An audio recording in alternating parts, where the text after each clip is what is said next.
PajamaRich.com.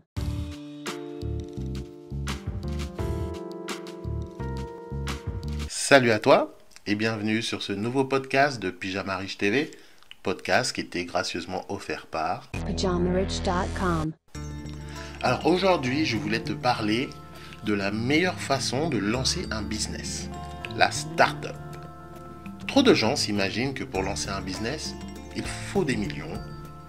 Et l'esprit start-up n'est malheureusement pas encore assez répandu en Europe.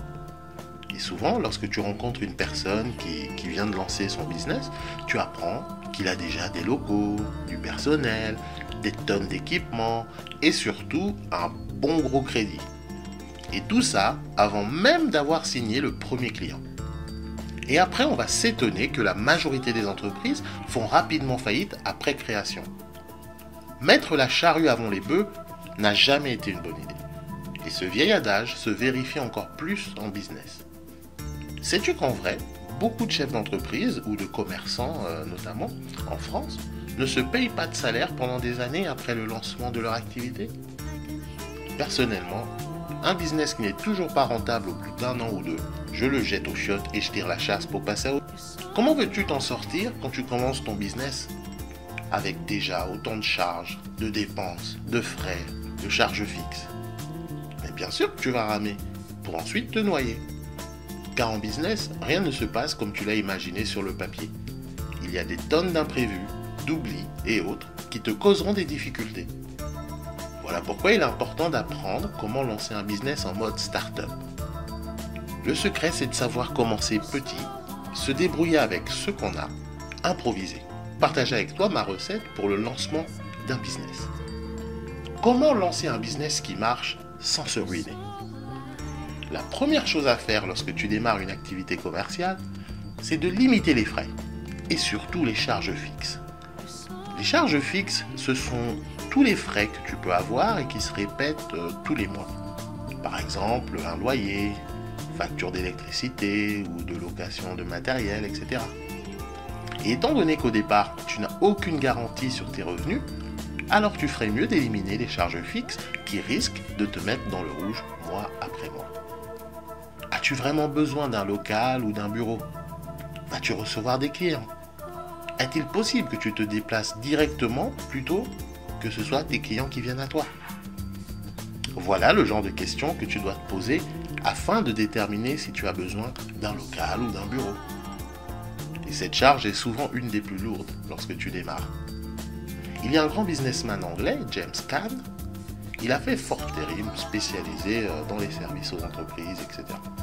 Et à la création de son entreprise, il lui fallait une bonne adresse. Une adresse prestigieuse dans Londres. Cela permet de faire sérieux par rapport aux clients et ça apporte aussi un gage de qualité, de notoriété, etc. Et bien entendu, James, lui, n'avait pas les moyens de louer un bureau dans les beaux quartiers ou dans le quartier des affaires à Londres. Mais il a été malin. Il a alors loué une petite chambre de bonne dans une des rues les plus chics et il a immatriculé sa société à cette adresse. Alors là, tu vas me dire, oui, mais comment il faisait pour recevoir ses clients dans une chambre de bonne? Et c'est une très bonne question, je te remercie de l'avoir posée. Lorsqu'il ne pouvait pas rencontrer les clients chez eux, alors il leur donnait rendez-vous dans un café chic, juste à côté de sa chambre de bonne, dans le même quartier. Alors il trouvait toujours une excuse pour justifier ça. Par exemple, il disait, oui, mais là, il y a des travaux dans mes locaux, etc., etc. Donc, quelques années plus tard, ça ne l'a pas empêché que sa société devienne un des leaders dans son secteur, en faisant de lui un des hommes les plus riches d'Angleterre. Et voilà l'esprit start-up. Tu commences petit, tu limites tes frais au maximum et tu te concentres sur l'essentiel de ton business. Vendre. Et oui, beaucoup l'oublient, mais le but de toute entreprise est de vendre. Alors je répète pour que ça rentre bien dans ton crâne. Le but de toute entreprise est de vendre. Alors tu peux rire, mais beaucoup semblent ne pas le savoir. Il suffit de regarder autour de toi. Certains, lorsqu'ils montent leur business, ils vont passer des mois à choisir la couleur du mur des chiottes, acheter un fauteuil de bureau en poil de lapin ou se faire des enveloppes personnalisées avec leur logo, etc. Bref, plein de petites choses alors, qui peuvent être utiles ou intéressantes lorsque tu as déjà un gros business rentable et établi. Mais quand tu débutes, c'est juste de la perte de temps et de la perte d'argent. Ce n'est pas pour rien si les sociétés les plus rentables du moment ont toutes commencé dans des garages, que ce soit Apple, Microsoft, Google, pour ne citer que. Car en limitant les frais et en te concentrant sur l'essentiel, tu prends de suite les bonnes habitudes financières, et ce qui fait que lorsque tu génères du cash, tu es beaucoup plus rentable que les autres. Alors oui, peut-être que toi, tu n'auras pas le joli bureau sur les Champs-Élysées, mais par contre, ton compte en banque sera bien garni. Et c'est ça qui compte, le cash. Rien à foutre de ce que pensent les autres. Tu vois, certaines entreprises, ils ont tout qui brille. Les beaux bureaux, alors plein de personnel. Mais en vrai, elles dégagent aucun profit et quelques années plus tard, tu entends qu'elles ont fermé, elles ont fait faillite. Donc au final, ça sert à quoi? Alors je sais que moi, lorsque je rencontre certaines personnes, lorsque tu leur dis je suis entrepreneur, souvent la première question est elle est où ton entreprise? Eh bien elle est dans mon smartphone, connard. 0 employé, 0 bureau, mais plein de ventes. Mon business tient littéralement dans ma main. Donc forcément c'est super rentable car je n'ai quasiment aucun frais fixe ou charge fixe. Et sais-tu que lorsque j'ai débuté, je négociais des ventes avec des clients au bout du monde en slip avec mon café dans une chambre de 8 mètres carrés que je louais en colocation. Des grosses ventes avec des sociétés qui elles ont pignon sur rue. Mais pour ça il suffit d'être malin, débrouillard et surtout savoir improviser. Alors après, c'est vrai que c'est beaucoup plus facile lorsque tu fais du business et que tu vends tes services en ligne. Mais même avec des entreprises traditionnelles, il est possible d'appliquer le mode start-up.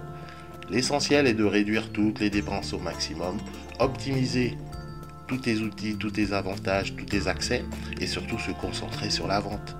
Car seule la vente fera rentrer de l'argent et vivre ton entreprise. En appliquant cette méthode, tu peux alors commencer n'importe quel business avec un minimum de capital et donc un minimum de risque. Tu seras alors bien plus confiant, moins stressé car tu n'auras pas cette corde au cou. Et surtout, ne commence jamais un business avec un crédit. Alors j'espère vraiment que tu auras écouté ce podcast jusqu'au bout, car si tu souhaites un jour devenir entrepreneur, monter ton business, créer ton entreprise, les conseils que je te donne là sauveront tes fesses un jour ou l'autre. Si tu as un avis sur le sujet, n'hésite pas à le partager dans un commentaire ci-dessous. Et comme d'habitude, tu connais maintenant la procédure. Si la vidéo elle t'a plu, qu'est-ce qu'on fait? On laisse un pouce bleu juste en dessous là. Hop. Et si tu n'es pas encore abonné, viens rejoindre le club. Tu cliques sur le bouton rouge s'abonner.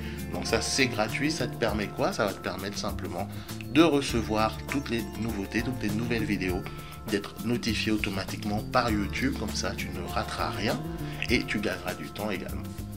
Et pour les autres qui aimeraient aller encore plus loin, je te rappelle qu'il y a maintenant Chrysalide, c'est le nouveau livre que j'ai écrit et que je te mets à ta disposition. Donc c'est Chrysalide, tu cliqueras sur le lien ci-dessous, c'est le premier lien d'ailleurs qui est en dessous de la vidéo. Ça t'amènera sur mon site et là tout sera expliqué. Et on se donne donc rendez-vous au prochain podcast. Bon courage à toi, bonne continuation. Allez, salut!